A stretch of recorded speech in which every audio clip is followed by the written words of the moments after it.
to accept you, but there is one more question from my side. Yes, brother, most welcome. What's the question? Regarding Hinduism compared to, that is, Islam. In the Hinduism, it is also said that there is only one God, whereas the same is said in Quran also. Is it good to go with Islam or with Hinduism? MashaAllah. It's a very good question.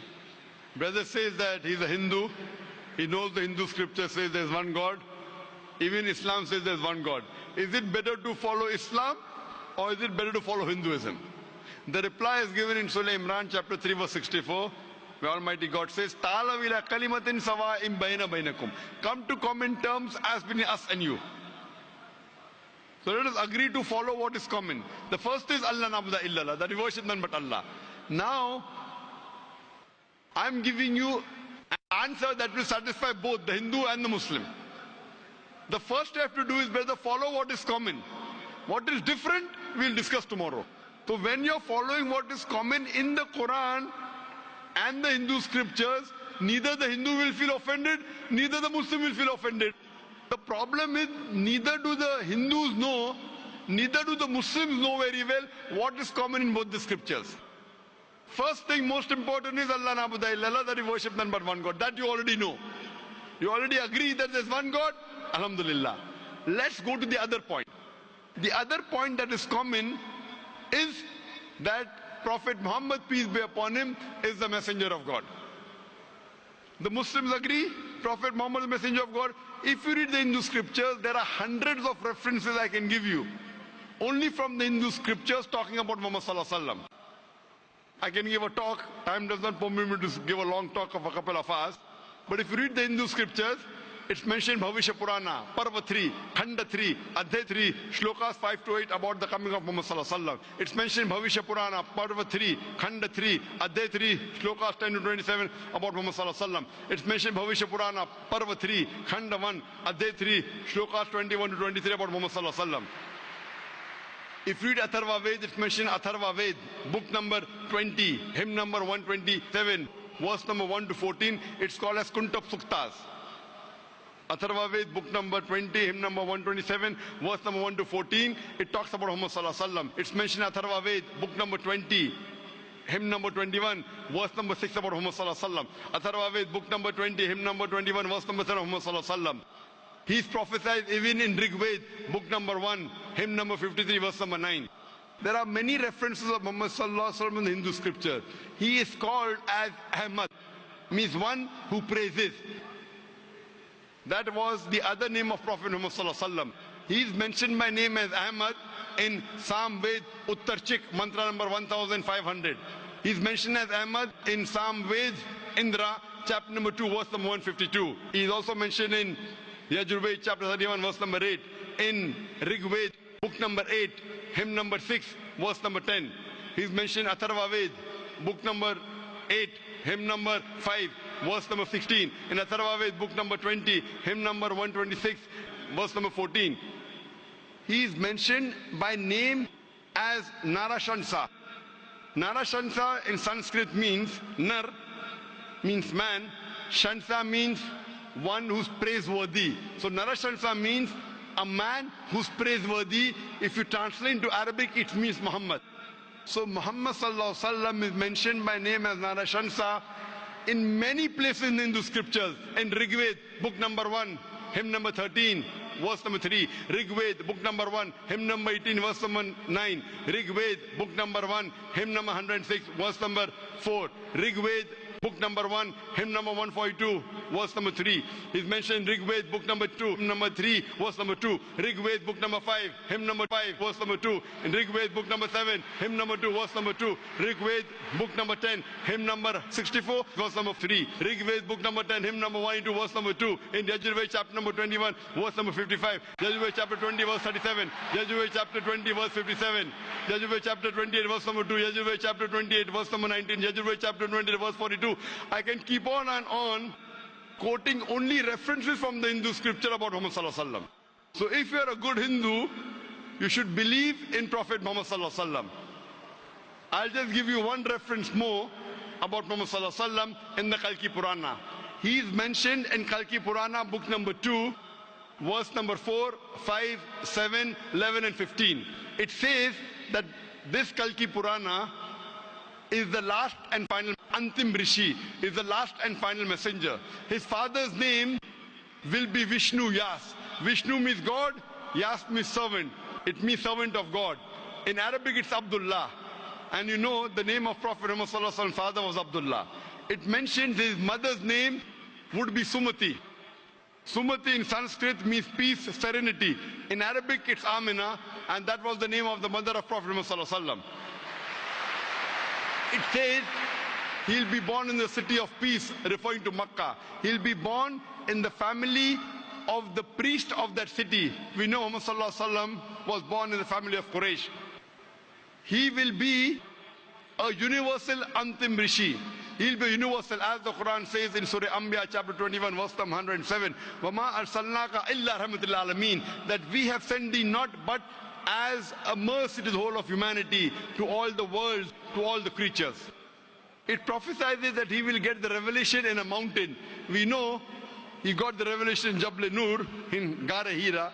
It says he will migrate northwards and come back. Muhammad Sallallahu Alaihi Wasallam migrated from Makkah to Medina northwards and came back. It further says that he will have 4 companions, talking about the first Khulfa Rashidin. Hazrat Abu Bakr, Hazrat Umar, Hazrat Usman, Hazrat Ali, may Allah be pleased with them all.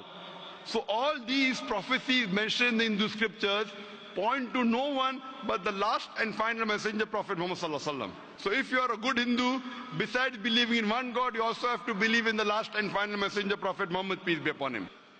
It's mentioned in both the scriptures that you should not have alcohol. Quran says in Surah Ma'idah chapter 5 verse number 19 not to have alcohol. It's mentioned in Manusmriti chapter number 9 verse number 235. You should not have alcohol. Manusmriti chapter number 9 verse number 238. You should not have alcohol. Manusmriti chapter number 11 verse number 55. Manusmriti chapter number 11 verse number 94. You should not have alcohol. So if you're a Hindu or a Muslim, you should not have alcohol. Both the scriptures say that you should not gamble. Surah Ma'idah chapter 5 verse number 19, the Quran says that. Manusmriti chapter number 9 verse number 221 to 228 says you should not gamble. If you read the Rig Veda, book number 10, hymn number 34, verse number 3 and 13 says you should not gamble. So if you are a good Hindu, you should at least follow what is common. And the basic thing in both these scriptures that there is one God, he has got no image, he has got no idol, and Prophet Muhammad is the messenger of this Almighty God, the last and final messenger. So I would tell you, initially follow both. And after that your scripture says that follow the last and final messenger. That means you follow the hadith of the messenger Prophet Muhammad Sallallahu Alaihi Wasallam and the last and final revelation which was given to him. So brother, do you believe that there is one God? Yes, sir. 100%. Do you believe?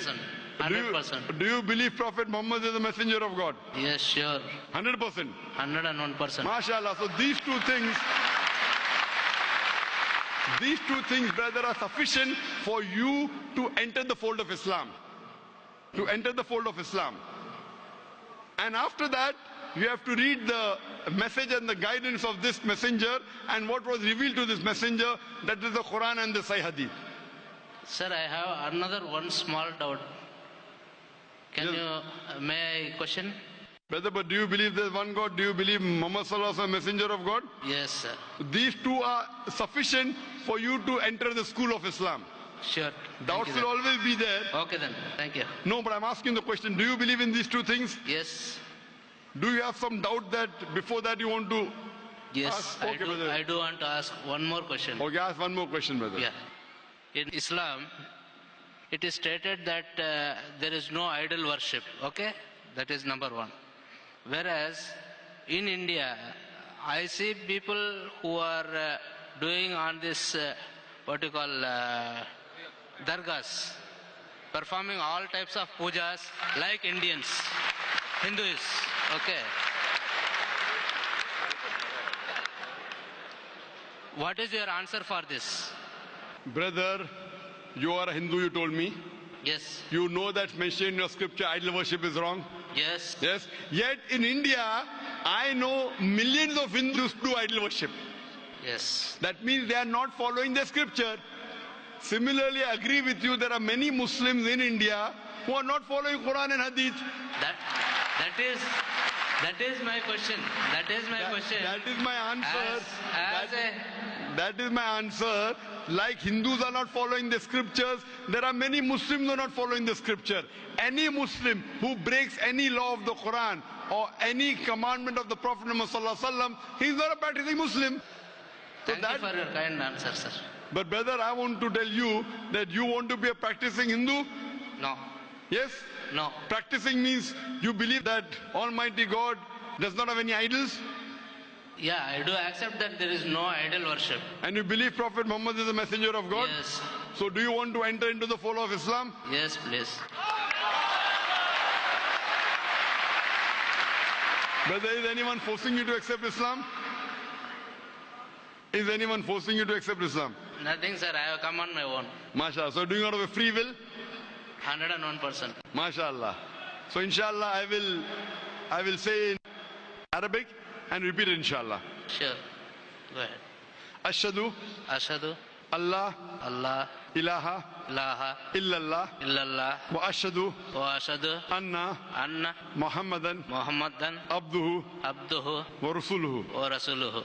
I bear witness that there is no God but Allah, and I bear witness that